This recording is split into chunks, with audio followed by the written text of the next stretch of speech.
안녕하세요. 네, 오늘은 자료 해석 두 번째 시간인데 자료의 종류에 따라서 우리가 문제풀이 할 때 조심해야 되는 게 있다면 어떤 게 있는지 그런 이야기들을 한번 해보겠습니다. 그래서 뭐 우리가 앞으로는 뭐 계산하는 문제를 또 계속 많이 풀게 되겠지만 오늘은 최대한 좀 다양한 자료를 보면서 이런 형태의 뭐 표나 또는 이런 형태의 도표가 나왔을 때 어떤 걸 신경 써야 되는지를 좀 하나씩 짚어드릴게요. 자, 그래서 여러분들 교재 34페이지에 나와 있는 두 번째 챕터인 자료의 종류부터 보도록 하겠습니다. 자, 일단 우리가 풀고 있는 이 유형, 우리가 지금 공부하고 있는 이 유형은 어떤 자료가 주어지고 그 안에 있는 내용을 올바르게 해석할 수 있는지 그런 걸 물어보는 애들이기 때문에 당연히 표 안에 있는 어떤 수치를 그냥 숫자로만 보는 게 아니라 그 숫자가 어떤 의미인지를 우리가 올바르게 해석할 수 있어야겠죠. 자, 첫 번째 한번 볼게요. 비율 자료라는 건데 뭐 비율이라는 건 이렇게 어떤 특정 값을 기준으로 했을 때 어떤 비교 대상의 비율을 말하는 거죠. 상대적인 값을 말하는 거예요. 그리고 어떤 구성비, 비중이라는 것도 마찬가지죠. 전체에서 차지하는 어떤 비율을 말하는 거니까 이런 값들이 나올 때는 대체로 이렇게 백분율, 이 퍼센트 기호를 같이 달고 나오죠. 그래서 여러분들이 문제 풀 때 어떤 부분을 좀 신경 쓰면 좋냐? 자, 바로 아래에 나와 있는 표를 제가 볼게요. 자, 청년층의 첫 직장 이직 사유라고 나와 있는데요. 여기 보시면 단위에 백분율 이 퍼센트만 나와 있죠. 그러면 여기 나와 있는 수치들이 요 단위를 쓴다라는 거니까 그냥 바로 이것만 봐도 비율 자료라는 걸 알 수 있는 거예요. 자, 그러면 이 숫자들을 어떻게 해석해야 되죠? 뭐 여기 있는 거 계약기간 종료에 8.5라고 쓰여 있어요. 8.5라는 숫자 자체가 의미가 있는 게 아니죠. 예를 들면 뭐 대한민국의 인구가 5,200만 명이다. 중국의 인구가 뭐 13억 이렇게 몇 명이다. 이렇게 나오는 실수 자료는 그 자체로 의미가 있죠. 제 나이가 몇 살이다라는 거나 이 자리에 지금 몇 명이 있다라는 이런 숫자는 그냥 그 자체로 의미가 있잖아요. 근데 이 8.5라는 숫자는 의미가 뭐예요? 이 어떤 설문조사에서 계약기간 종료로 첫 직장을 이직했다라고 응답한 사람이 전체를 100으로 봤을 때 8.5%에 해당한다는 뜻이죠. 그러니까 이 8.5라는 숫자는 그냥 이 자체로 의미가 있는 게 아니라 전체의 8.5%, 전체의 뭐 8.8%, 다 이런 의미란 말이에요. 그러니까 여러분들이 문제를 풀 때 여기 있는 숫자들이 갖는 의미를 정확하게 이해하고 그래서 선택지에서 물어보는 어떤 내용을 확인할 때 실수를 하시면 안 되는 거죠. 간단하게 얘기를 해보면 자, 이 자료는 전체를 100으로 봤을 때의 상대적인 비율이 나와 있는 거예요. 뭐 비중이라고 생각해도 되겠죠? 뭐 그런 자료인데 자, 그러면 2015년도 요 첫 번째 행에서 2015년도에서 첫 직장 이직 사유로 전망이 없어서라고 응답한 사람이 계약기간 종료로 이직했다고 응답한 사람보다 많죠. 이런 건 알 수 있어요. 왜죠? 이 두 숫자가 같은 값을 기준으로 나타나져 있는 숫자이기 때문이에요. 기준이 같기 때문에. 자, 그런데 연도가 달라지면 어때요? 이 바로 밑에 있는 이 8.9는 지금 여기에는 구체적으로 수치가 나오진 않았지만 2016년도에 그 전체 응답자 수를 100이라고 놨을 때의 값인 거잖아요. 그렇죠? 그러니까 자, 예를 들면 뭐 이런 식으로 문제가 나올 수 있어요. 계약기간 종료로 인해 이직했다고 응답한 사람의 비율이 2015년도 대비 2016년도에 뭐 증가했다 라고 얘기하면 맞는 내용이죠. 이 숫자가 비율을 말하는 거니까. 근데 그게 아니라 계약기간 종료로 인해 이직했다고 응답한 사람의 수가 2015년 대비 2016년에 증가했다라고 얘기하면 지금 이 주어진 자료만 가지고는 절대로 알 수가 없는 거예요. 숫자는 분명히 증가했지만 전체 값에 해당하는 전체의 8.5, 전체의 8.9니까 각각의 이제 전체 값이 주어지지 않은 이 상황에서는 얘네들의 비율은 비교가 되죠. 숫자 차이는 비교가 되지만 실제 응답한 사람의 수를 비교할 수는 없는 거예요. 그런데 우리가 문제를 많이 풀다 보면 뭐 NCS라는 시험 자체도 뭐 전공 문제도 풀고 NCS 문제도 풀고 수십 문제를 우리가 풀게 되잖아요.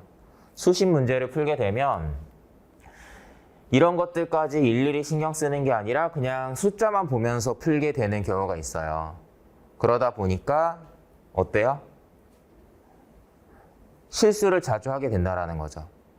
자주 실수하는 것들 중에 하나고 여러분들이 자료의 종류에 따라서 실수할 수 있을 만한 것들을 제가 지금 요 챕터에서 뭐 간단한 예제나 OX 문제로 넣어놨으니까 한번 같이 살펴보는 걸로 하겠습니다.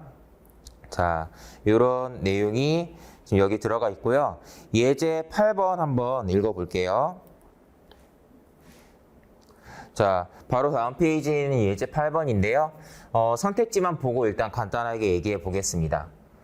지금 학습하시는 분들은 바로 왼쪽 페이지에 나와 있는 자료를 보면서 문제를 풀어주셔도 됩니다. 자, 볼게요. 자, 비율 자료의 예로 주어진 좌측의 이 자료 1번에 대한 설명으로 옳다고 할 수 없는 것은? 자, 1번. 자, 여러분들 이런 선택지 읽을 때 제가 어떻게 하라 그랬어요? 처음에는 좀 이렇게 주어에서 끊어 읽는 습관을 좀 갖도록 하세요. 특히 선택지를 읽고 잘못된 자료를 자주 체크하시는 분들은 항상 이제 주어에서 끊어서 읽는 거를 신경을 좀 써보시면 좋겠습니다. 이렇게 끊으면 뭐라고요? 이 앞부분이 이걸 확인해 보라는 내용이에요. 첫 직장 이직 사유로 개인가족적 이유에 응답한 사람의 비율을 네가 이제 확인해 봐. 그게 어떠하니? 이렇게 얘기한 거죠. 자, 지금 비율 자료였고 여기에서 물어보는 게 비율이에요. 그러니까 우리가 언제가 가장 실제로 비율이 높은지 낮은지 알 수 있는 거죠. 그래서 이 내용은 실제 자료 비교해서 확인하면 간단하게 볼 수 있는 내용이고요. 자, 2번 봅시다. 자, 얘는 응답한 사람의 수를 물어봐요. 응답한 사람의 수를 물어보니까 여러분들이 어떤 생각을 해야 돼요?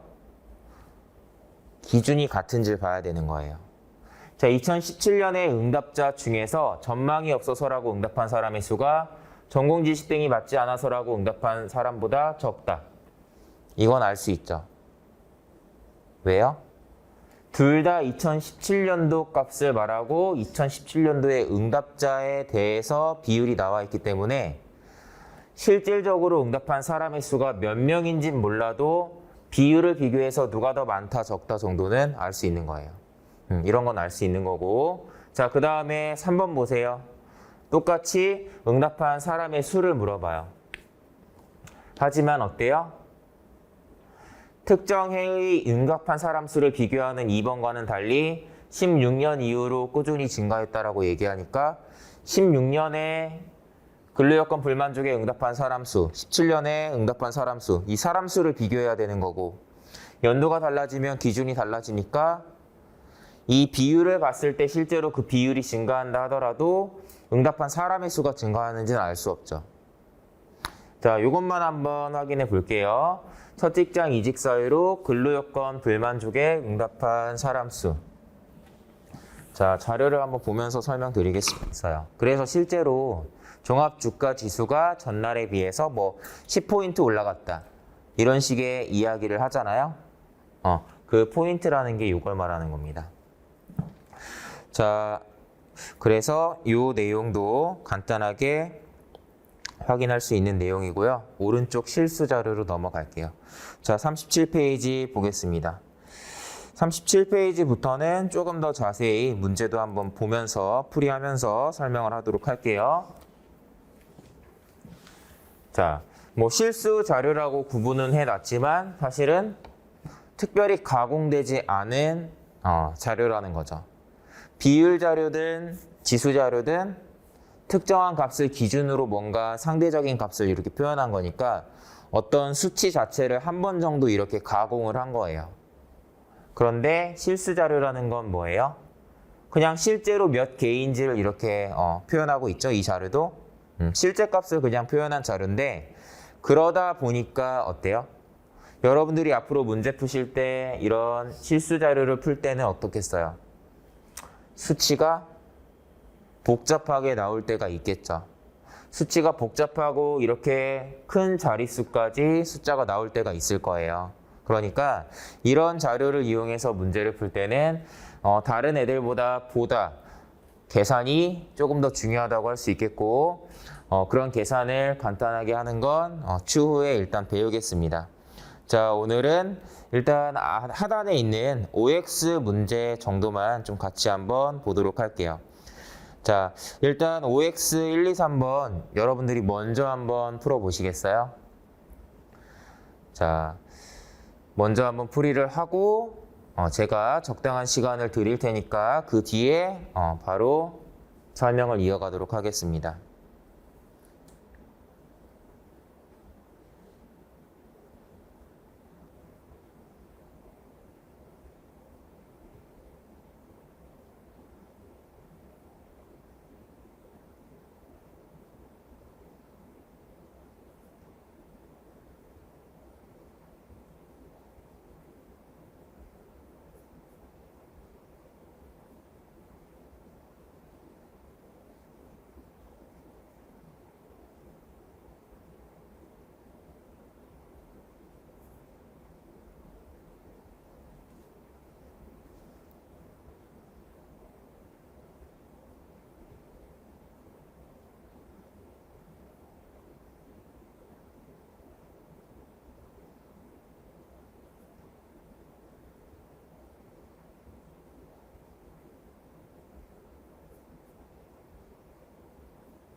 자, 같이 한번 보도록 하겠습니다. 자, 일단 교재 37페이지 하단에 있는 OX 문제 같이 보시고요. 표 보면서 저는 바로 설명을 이어가도록 할게요. 자, OX 퀴즈 1번. 건설업의 2016년에서 2020년 지적재산권 보유 개수가 전년 대비 꾸준히 증가했다라고 나와 있죠. 자, 이게 뭐 맞으면 O 아니면 X 또는 주어진 자료로 알 수 없으면 뭐 물음표 이렇게 표현한 자료인데 자, 정답은 일단 물음표예요. 왜냐?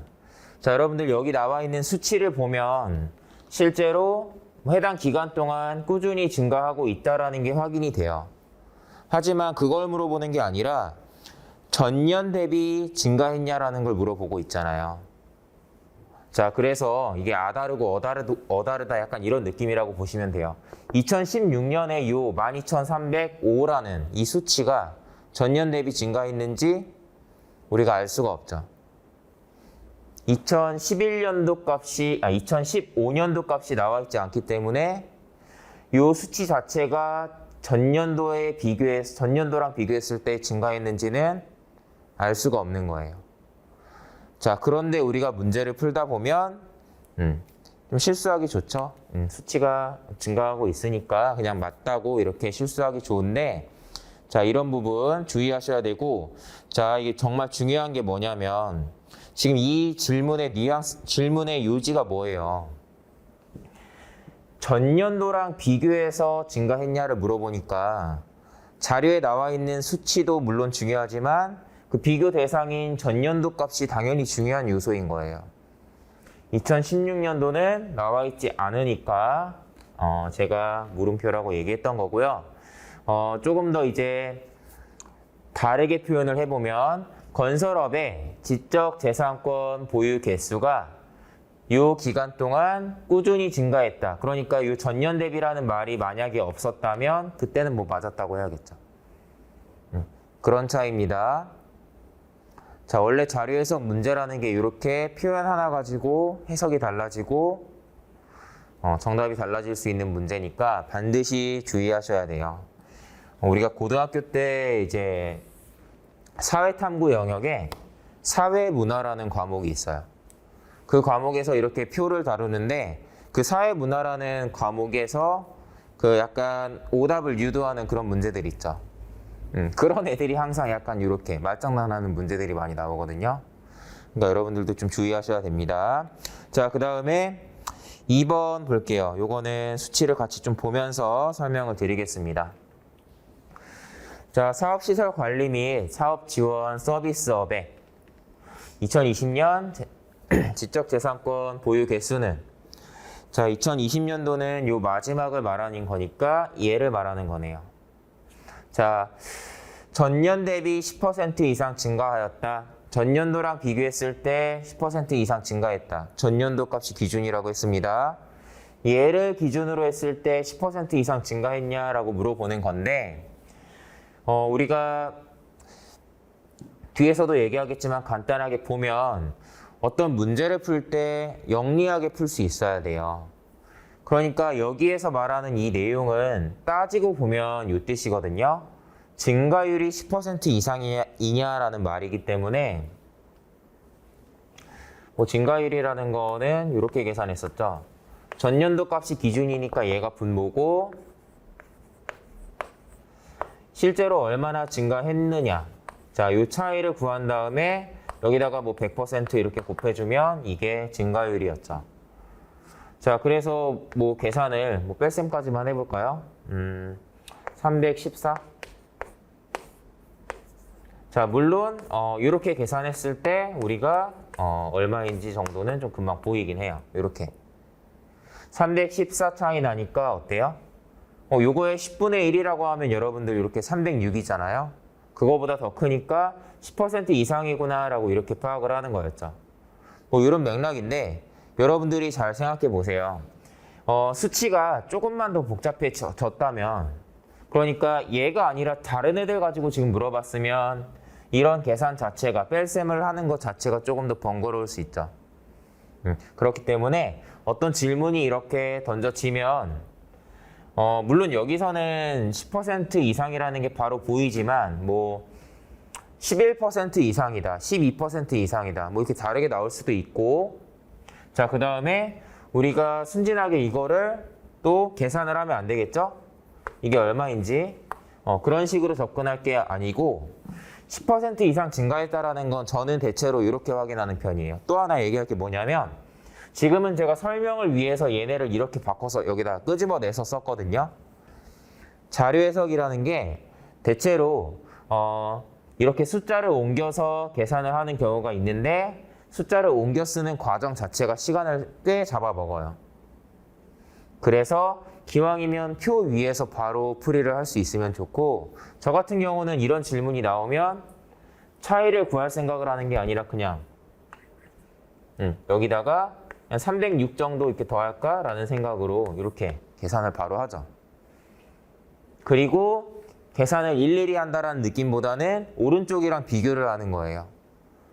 얘보다 큰지 작은지를 보는 건데, 이거 뭐 더하면 3369, 얘보다는 작죠.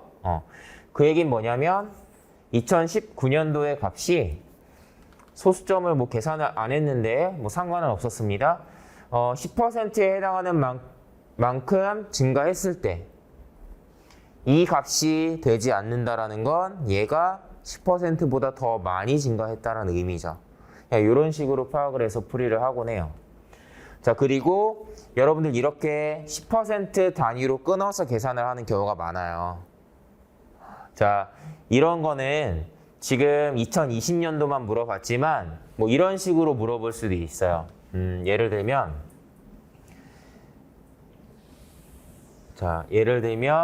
한번 이것만 해봅시다. 자, 기타에 해당하는 요 지적재산권 보유 개수가 자, 요때 2016년이죠. 16년부터 요때까지 19년까지 매년 10% 이상 증가했다. 이렇게 얘기하면 이거의 증가율을 우리가 언제 하나씩 다 계산합니까? 그죠? 그러니까 이럴 때 10%에 해당하는 값. 여기 그냥 대충 한 요 정도 숫자 3개 정도만 이렇게 보세요. 더한다고 생각하면 사실 뭐 어림도 없죠.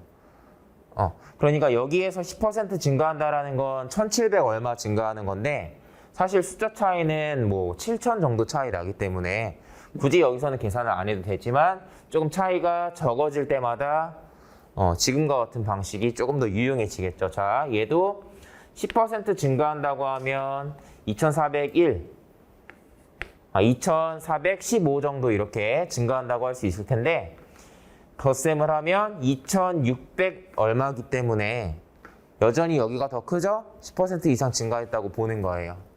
바로 볼 수 있죠? 그 다음에는 어때요?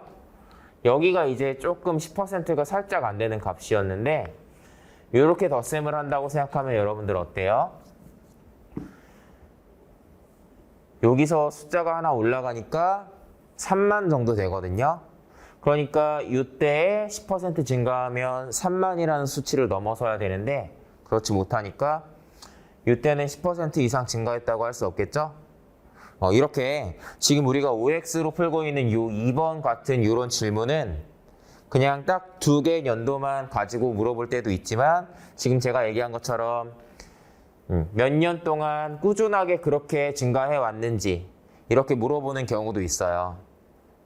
대체로 그렇게 물어보는 경우에 아마도 풀이 시간이 조금 더 소요가 될 텐데 여러분들이 이렇게 이해하시면 돼요. 자료 해석은요. 간단하게 계산할 수 있는 애들은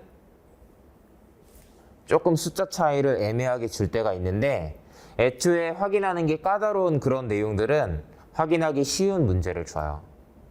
그러니까 이런 것도 만약에 이렇게 2개 연도를 비교하는 게 아니라 제가 얘기한 것처럼 뭐 요 4개 연도를 비교하는 거다. 그러면 10% 이상 증가했다라는 게 좀 쉽게 보이는 애들을 이렇게 조금 많이 깔아주고 그냥 한두 개 정도만 10%랑 조금 애매하게 이렇게 주는 경우가 있습니다. 이런 거 좀 잘 기억을 해두세요. 자, 3번 봅시다. 3번. 자, 요거는 지난 시간에 배웠던 거를 간단하게 한번 복습해 볼 만한 내용입니다. 자, 16년에서 20년 요 기간 동안 지적재산권의 평균 보유 개수가 1850개 이상이다라고 나와 있죠. 1850개 이상이라고 나와 있고 운수업 여기 조금 더 보면서 같이 설명드릴게요. 네. 자, 이때의 평균이 1850이다라고 했으니까 우리가 어떻게 풀죠? 가평균을 1850이라고 놓고 편차를 체크했었죠? 자, 제가 빠르게 해보면 한 500 정도 맞네요. 물론 520, 정확하게는 520 차이지만 대체로 이런 문제가 정말 작은 차이로 정답이 갈리도록 문제를 내진 않기 때문에 기본적으로 이런 문제 접근은 이렇게 대략적으로만 계산을 하는 쪽으로 갑니다. 자, 350이 모자라고요. 그 다음은 230 정도 모자라죠. 그 다음은요. 계산을 굳이 안 해도 2019년도 1850보다 부족하다라는 게 보이죠? 더 굳이 계산을 안 하는 이유는 뭐예요? 이미 1850보다 더 높은 부분이 여기에 지금 한 500 정도 있었는데 이미 그런 부분이 다 상쇄가 되죠. 부족한 부분이 더 많단 말이에요. 여기도 뭐 마이너스 70이고. 정확하게 안 해도 어쨌든 편차라는 걸 봤을 때 편차의 합계가 음수가 나온다라는 게 확인이 되니까 평균이 1850보다 더 작아야겠죠. 자, 이렇게 확인할 수 있었습니다. 네, 자, 넘어가 보도록 할게요. 자, 여기도 사실 여러분들이 먼저 문제를 풀어보면 더 좋을 애거든요. 좀 실수를 유발할 수 있는 문제가 OX로 들어가 있어요. 그러니까 OX 문제 빠르게 한번 여러분들이 풀어보고 그 다음에 같이 보는 걸로 하겠습니다. 38페이지에 나와 있는 OX 퀴즈 여러분들 먼저 한번 풀어볼게요.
자, 같이 한번 보겠습니다.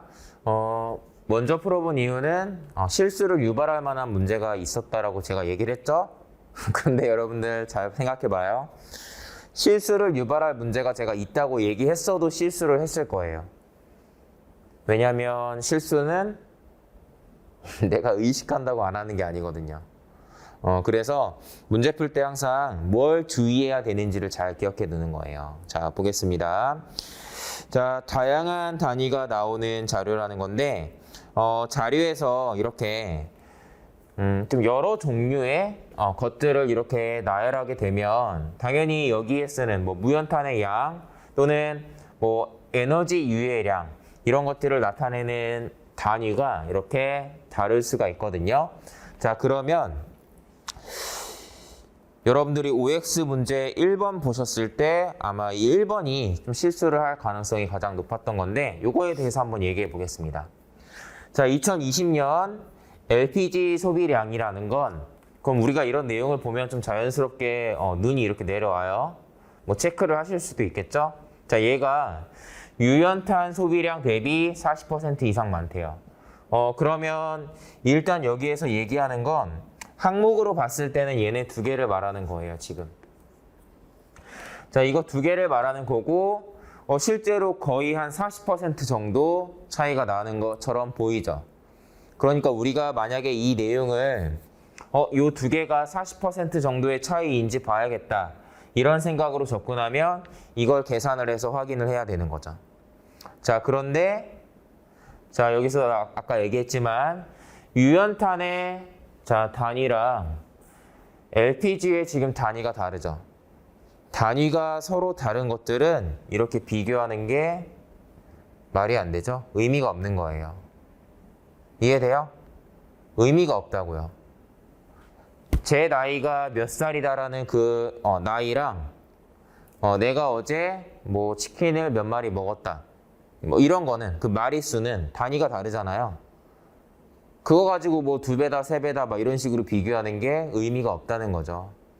물론 뭐 방정식 문제에서 그 숫자는 뭐 그 숫자의 뭐 2배고 뭐 이런 식으로 방정식 문제를 만들기 위해서 쓸 수는 있지만 자료 해석 문제에서는 자 이런 식으로 비교할 때 40% 이상이 맞다라는 이런 얘기를 하려면 단위가 통일이 되어 있어야 되는 거예요. 당연히도. 근데 단위가 다르기 때문에 여러분들이 문제 풀 때 이 표현을 잘 보셨어야겠죠. 자, 그래서 얘네는 알 수 없다, 비교할 수 없는 내용이다라고 확인을 하셔야 됩니다. 옳은 것을 찾는 문제에서는 당연히 답이 아닐 거고 옳지 않은 것을 고르시오 뭐 이러면 이런 내용들을 뭐 확인할 수도 있겠죠. 자, 그 다음에 2번 볼게요. 자, 전체 석유 소비량에서 에너지유 소비량이 차지하는 비중이 매년 감소한다. 자, 전에도 얘기했지만 표 위에서 웬만하면 바로바로 가는 게 좋아요. 자, 전체 석유 소비량에서 에너지유 소비량이 차지하는 비중. 자, 그러면 아마도 여기 속에 해당하는 요 값이 분모에 해당하는 값이 될 거고 요 에너지유에 해당하는 값이 분자가 되겠죠? 그래서 분모분의 분자, 분모분의 분자 요 값이 매년 감소하는지 물어본 거예요. 근데 이걸 옆에다가 옮겨 써서 계산하지 말라는 겁니다. 그냥 얘가 분모고 이쪽이 분자야 라고 생각을 하고 여러분들 분수는 A분의 B라는 분수가 만약에 있으면 자 분모가 커지면 커질수록 어때요? 이 비율 자체는 작아지죠. 분자는요? 분자가 커지면 이 비율은 같이 커져요.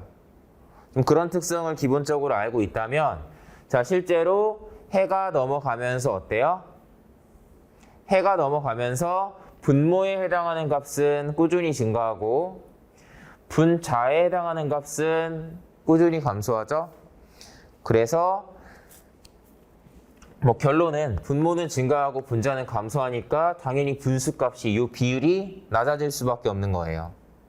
굳이 계산을 하지 않아도 그렇게 바뀌고 있다는 게 확인이 되는 애였습니다. 자, 그 다음에 3번 한번 볼까요? 3번. 요거까지만 간단하게 봅시다. 이런 류의 계산을 우리가 나중에 배우게 되는데 간단하게 맛보기로 해보겠습니다. 자, 무연탄의 자 소비량이 전체에서 차지하는 비중이 2000년도랑 2005년도 비교했을 때 누가 더 크냐? 뭐 요거 두 개 비교하는 거네요. 자, 그럼 아까랑 똑같죠? 이게 분모예요. 이쪽이. 그 바로 아래 무연탄이 분자에 해당하는 거죠. 이거는 좀 설명을 위해서 굳이 써서 비교한다면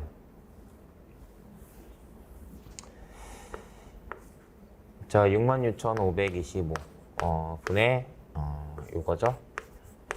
얘랑 바로 그 다음에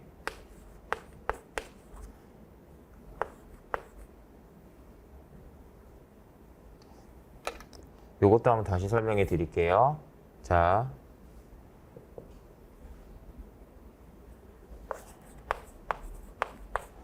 요거 한번 봅시다. 일단 지금 3번인데 자, 여러분들 여기 보시면 뭐 이런 분수의 대소를 비교하는 거예요. 이런 분수의 대소를 비교하는 케이스가 뭐 자주 나오게 되는데 여기선 사실 이렇게 비교하는 게 좋죠. 저희 아까 했던 얘기인데 여러분들 이 수치의 10%가 얼마죠? 얘의 15%가 얼마냐라고 만약에 물어보면 그거는 우리가 계산을 한 번은 하겠죠. 조금이라도 한단 말이에요. 근데 이거의 10%가 얼마냐라는 건 어때요? 계산을 안 해도 되잖아요. 그냥 여기다가 점 찍으면 10%가 되죠. 그러니까 10%라는 값은 우리가 계산을 하지 않고도 어느 정도인지를 이렇게 그냥 바로 가늠할 수 있는 값이에요.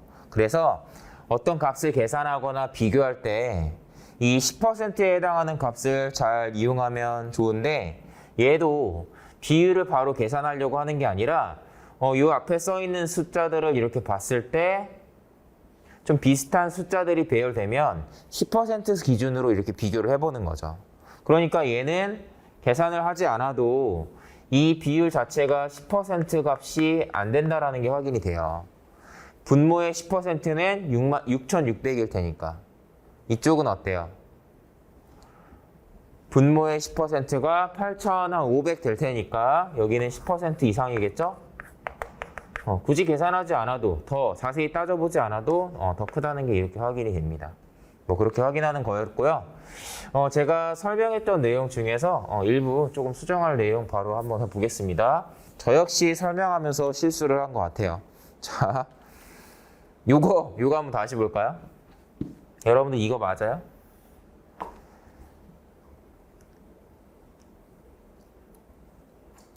자, 전체 석유 소비량에서 에너지유 소비량이 차지하는 비중 매년 감소한다. 요거 맞나요? 자, 제가 아까는 숫자를 봤을 때 실제로 그러하다라고 이렇게 설명을 했는데 잘 보세요. 자, 이거는 여러분들 매년이라는 말은 해마다라는 뜻이에요. 해마다. 다르게 해석하면 1년마다라는 뜻이란 말이에요. 1년마다. 근데 위에 주어진 자료 보면 어때요, 여러분? 위에 주어진 자료는 연도가 어떻죠? 5년 단위로 나와 있죠. 5년 단위로 나와 있기 때문에 매년 증가한다고 얘기할 수 없는 거예요. 이해되나요? 이걸 잘 기억해야 돼요. 그러니까 따지고 보면 2020년도, 2005년도, 2010년도, 2015년도 이렇게 넘어가면서 실제로 그러하다라는 건 아까 간단하게 확인했지만 이 값들이 매년 증가한다라는 건 여기에 등장하지 않은 11, 12, 13, 14년도에도 증가하고 있다라는 얘기란 말이에요. 그렇기 때문에 이 내용도 주어진 자료만 가지고서는 알 수 없다라고 체크를 하셔야 됩니다. 자, 이 부분 조심하시고, 자, 간단하게 다시 한번 정리해드리면 이런 표현이 뭐 전년도 값을 알 수 없어서 우리가 풀지 못했다거나 매년이라는 내용이 들어가서 또 잘못 체크하게 되는 그런 경우가 이렇게 시기가 나와 있는 뭐 연도가 될 수도 있고 무슨 달이 될 수도 있겠죠. 이런 내용이 나와 있는 자료에서 우리가 특히 주의해야 되는 부분이고 뭐 그런 자료를 시계열 자료라고 하는데 자료 해석에서는 자주 나오거든요. 그럴 때는 꼭 이게 연속하는 자료인지 해들이 여기 나와 있는 연도가 1년, 1년, 1년 이렇게 연속적으로 나열되어 있는지 아니면 지금처럼 띄엄띄엄 불연속하게 나와 있는지 이런 것들을 먼저 좀 체크할 필요가 있겠습니다. 자, 그래서 문제 풀기 전에 사실 이 부분에 조금 더 집중했으면 실수를 하지 않을 수 있겠고요. 할 수 있겠고 저처럼 이렇게 실수를 하지 말으셔야겠죠. 네, 그 부분 주의하시면 될 것 같네요. 자, 그 다음으로 넘어가겠습니다. 자, 바로 오른쪽 페이지예요. 뭐 여러 가지 도표라고 나와 있는 문제들인데, 내용들인데, 도표에 대해서는 저희가 나중에 문제풀이를 하면서 조금 더 자세히 설명을 드리겠지만 이 페이지에 나와 있는 내용에 대해서 한번 제가 설명을 드리겠습니다. 자, 화면이 조금 어둡게 나오니까 이 부분만 잠깐 밝게 한번 볼게요. 네, 자, 여러분들 이렇게 보시면 막대 그래프가 나와 있죠? 자, 우리가 숫자만 이렇게 나열하는 게 아니라 막대 그래프 같이 이런 그림 자료, 도표라고 하죠. 이런 걸 활용할 때가 있는데 막대 그래프는 언제 쓰겠어요? 왜 쓰겠어요? 숫자만 이렇게 나열되어 있으면 수치가 눈에 잘 안 들어올 때가 있겠죠. 다만 그림으로 이렇게 시각화를 하면 조금의 차이여도 누가 누구보다 많은지 적은지 정도가 단순하게 비교가 되죠. 그렇기 때문에 좀 활용하는 자료고, 그 다음에 하단에 나와 있는 내용 볼게요. 요거. 자, 막대 그래프 작성 시 유의사항이라고 제가 넣어놓은 건데, 자, 여러분들 NCS 공부하실 때 뭐 피셋형도 있고 모듈형도 있고 모듈형 문제 중에는 또 이론 문제가 있죠. 그런데 모듈형 시험에서도 수리 능력은 단순 이론 문제는 많이 나오진 않아요. 모듈형에서도 수리 능력은 표나 도표를 보고 해석하는 문제가 사실은 조금 더 나오는데, 자, 여러분들이 가끔 이론 문제가 나온다면 이런 애들이 나올 수 있거든요. 막대 그래프는 언제 활용하는지 아까 여기 써놓은 거. 그냥 수치로 비교할 수도 있지만 막대의 길이로 항목의 크기를 좀 쉽게 비교할 때 활용하죠. 자, 그리고 자, 막대 그래프 그릴 때 어떻게 해야 되는지 뭐 이런 내용들이 시험에 나올 수 있어요. 그래서 여러분들이 따로 수리 능력은 이론 공부를 따로 하는 것 자체가 조금 번거롭기 때문에 그래프에 대해서 얘기할 때 한 번 정도 좀 읽어봐라 라는 의미로 넣어놨고요. 뭐 어렵진 않은 내용이니까 여러분들이 읽어보면서 넘어가셔도 되겠습니다. 자, 흔한 자료니까 그냥 간단하게 설명할게요. 그 다음에 우리가 선 그래프라고도 하는 꺾은 선 그래프라고도 하는 건데 잘 보이시나요? 자, 여기도 잠깐만 밝게 보겠습니다. 네, 색깔이 조금 더 잘 보이죠? 자, 보시면 선 그래프는 이렇게 시계열 자료로 많이 나와요. 왜냐하면 시간이 흐르면서 이렇게 올라가고 내려가는 이런 변동, 추세 이런 걸 조금 보여주기 위한 자료거든요. 그래서 뭐 여기도 보시면 아시겠지만 뭐 전국의 문화 기반 시설의 개수가 뭐 공연장이라고 하면 뭐 이렇게 나와 있죠. 얘네가 이렇게 꾸준하게 증가하고 있다라는 거 확인되고, 뭐 실제로 여러분들한테도 이런 자료를 주면 뭐 꾸준하게 증가하고 있다 또는 전년도에 비해서 그럼 얼마나 증가했냐 뭐 변화율이나 증가율 뭐 이런 것들 물어볼 수 있겠죠. 대체로 추세를 물어볼 때는 그냥 그래프를 보고 얘네들이 뭐 꾸준하게 우상향하고 있는지 대체로 그런 것들을 보고 뭐 간혹 약간 미세한 애들 정도만 수치를 보면서 비교를 하시면 되겠습니다. 자, 시험에 자주 나오는 자료니까 참고하시고요. 막대 그래프와 함께 활용이 되기도 해요. 하단에 똑같이 작성 시 유의사항 적어놨는데 여기는 여러분들한테 맡기겠습니다. 자, 잘 읽어보시고요. 자, 그 다음에 원 그래프 한번 봅시다. 얘는 또 조금 잘 보이죠? 자, 보겠습니다. 자, 여러분들 원 그래프라는 건 이렇게 원 안에 어떤 특정한 값들을 이렇게 표현한 자료를 말하는데 값의 크기는 이 각도로 표현한다라고 생각하시면 되겠어요. 그죠? 각도로 표현을 하는 거고, 뭐 360도라는 이 각도를 이 각각의 항목들이 나눠 갖는 거니까 전체를 뭐 100%라고 했을 때 차지하는 비율, 구성 비를 이런 식으로 표현하는 경우에 많이 쓰고요. 구성 비를 직접 표현하지 않고 실제 값을 표현한다 하더라도 어쨌든 뭔가 시각적으로 미국이 뭔가 이 OECD 전체 국가의 한 4분의 1은 되는구나. 그러니까 이런 것들을 좀 비교하기 위해서 비교하라고 주는 자료다라고 생각하시면 되겠습니다. 자, 뭐 그런 느낌으로 보시면 돼요. 자, 여러분들 여기 나와 있는 이 미국은 지금 인구가 나와 있지 않은데요. 이 미국의 인구를 어떻게 가늠하면 될까요? 이게 거의 90도 정도 이렇게 나와 있으니까 자료 나와 있는 것 중에 90도 정도 되는 것, 그리고 그 중에서도 좀 계산하기 쉬운 애들 위주로 이렇게 보시면 돼요. 뭐 저라면 이런 식으로 볼 수도 있겠어요. 요 미국이 뭐 90도 정도 되는 것 같은데 얘랑 저만 그런가? 요렇게 살짝 그으면 요 정도랑 좀 비슷할 것 같으니까 뭐 OECD에다가 스페인 더하고 대한민국을 더한 값보다 조금 작겠구나. 뭐 이런 식으로 생각을 해도 되고, 아니면 뭐 좌측에 나와 있는 요거 세 개 국가. 독일, 멕시코, 일본 요 세 개 국가랑 거의 요 각도가 유사하죠? 비슷하죠? 그래서 미국의 인구를 대략 독일과 멕시코랑 일본의 인구를 더한 값이랑 이렇게 비슷하겠구나 라고 판단을 하면 되겠습니다. 자, 좀 그런 식으로 활용하라고 내는 거고요. 그걸 잘 기억하면 돼요. 여러분들 이런 자료를 낼 때, 이런 자료를 활용해서 문제를 낼 때는 다 이유가 있다라고 생각하시면 돼요. 원그래프를 이용해서 문제를 낼 때는 원그래프를 활용할 만한 애를 내는 거죠. 그런 자료들이 있는 거고 각도로 비교를 하라고 문제를 내는 거예요. 자, 밑에도 같이 작성 시 유의사항 나와 있습니다.